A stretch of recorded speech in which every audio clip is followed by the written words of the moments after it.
कार्तिक महात्म 10वां अध्याय। राजा पृथु ने कहा, हे देवर्षि, आपको नमस्कार है। अब कृपा कर आप यह कहिए कि जिस समय भगवान शंकर ने माथे का तेज क्षीर सागर में डाल दिया था, उस समय क्या हुआ? नारद जी ने कहा, हे राजन, जब शंकर जी ने तेज क्षीर सागर में डाल दिया था तो वह शीघ्र ही बालक होकर गंगा सागर के संगम पर बैठकर संसार को भय देने वाला रुदन करने लगा। उसके रुदन से समस्त संसार व्याकुल हो उठा। लोकपालों के मन में भी व्याकुलता हुई। अधिक कहने से क्या है, चराचर चलायमान हो गए।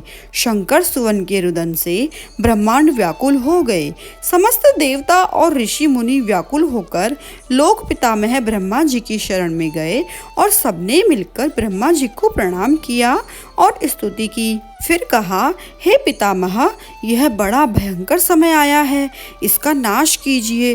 देवताओं की यह बात सुनकर ब्रह्मा जी सत्यलोक से उस बालक को देखने के लिए समुद्र तट पर आए।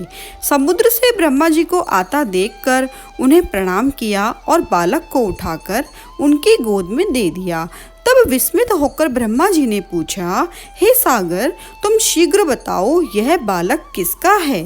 तब समुद्र ने कहा, हे प्रभु, यह तो मैं नहीं जानता, किंतु मुझे इतना अवश्य ज्ञात है कि यह गंगा सागर के संगम पर प्रकट हुआ है। अतः आप इस बालक का जाति कर्म आदि संस्कार कीजिए, इसका जातक फल बताइए। नारद जी कहते हैं, इधर तो सागर ब्रह्मा जी से ऐसे वचन कह रहा था, उधर सागर पुत्र भी ब्रह्मा जी के गले में हाथ डालकर बार बार उनको आकर्षित कर रहा था। अब तो उसने ब्रह्मा जी का गला जोर से पकड़ा कि वे पीड़ित होकर नेत्रों से आंसू डालने लगे। किसी प्रकार उन्होंने अपने दोनों हाथों से जोर लगाकर गला छुड़ाया और सागर से कहा, सुनो, मैं तुम्हारे पुत्र का जातक फल कहता हूँ। मेरी आंखों से जो जल निकलता है, इस कारण इसका नाम जलंधर होगा। यह पैदा होने के साथ ही तरुण हो गया था। इससे यह सब शास्त्रों का पारंगत, महापराक्रमी, महावीर, जवान और रण दुर्गम तथा सभी दैत्यों का पारंगत और भगवान विष्णु को जीतने वाला होगा। यह कहीं भी नहीं हारेगा। एक भगवान शंकर को छोड़कर सबसे आवस्थ होगा।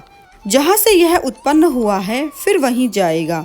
इसकी पत्नी बड़ी पतिव्रता, सौभाग्यशाली, सर्वांग सुंदरी, परम मनोहर, मृदु भाषिणी तथा शील की सागर होगी। नारद जी ने कहा, हे राजन, सागर से यह कहकर ब्रह्मा जी ने शुक्राचार्य को बुलाकर बालक का राज्याभिषेक कराया, फिर अंतर्धान हो गए।